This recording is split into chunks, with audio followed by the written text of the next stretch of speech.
before the pilgrimage. By accepting the invitation, I was fighting against all my senses after growing up in the UK and only seeing a war-torn Iraq in the media.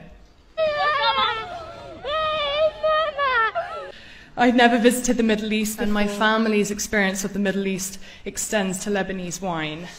I'm a photojournalist. I'd been working for 3 years. I accepted to walk Arba'in as it was the most positive, peaceful story about a misunderstood religion in a country and region that had been historically reported negative.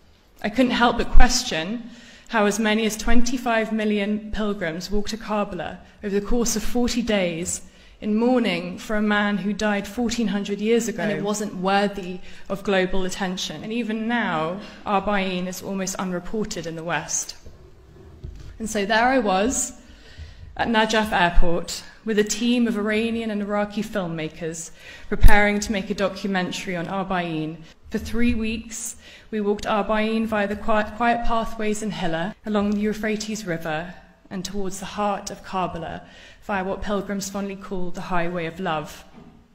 I was moved by the compassion I personally encountered, and also between pilgrim to pilgrim, many of whom had flown from the US and Asia and UK.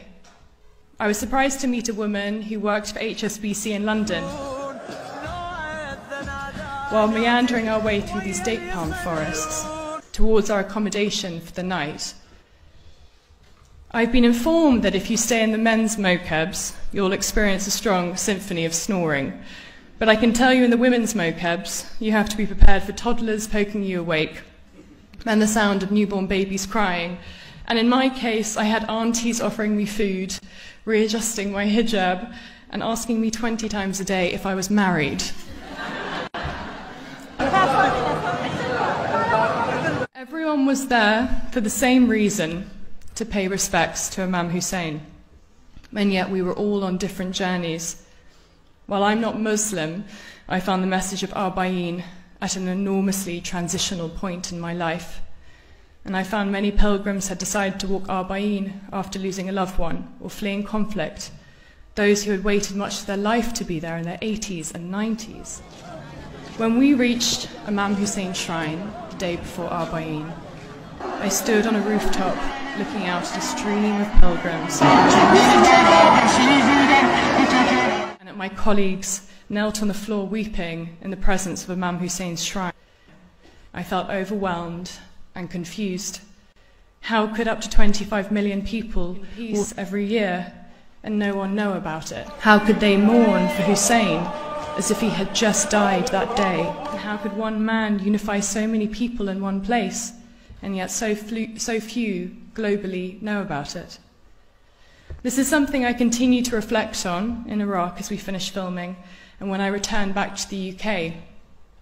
I spent 2018 deeply frustrated by the contrast between my experiences and what the British media spouted.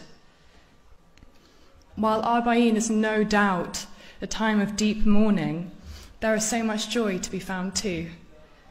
In the most sensitive and raw of times, we can, as people, be softer than ever, and that is certainly the case for Arba'in. When the men at Heathrow immigration asked me if I was safe, I told them, very simply, that the very reason they wanted to interview me was the very reason I had gone to Iraq, to show people it's not what they think it is.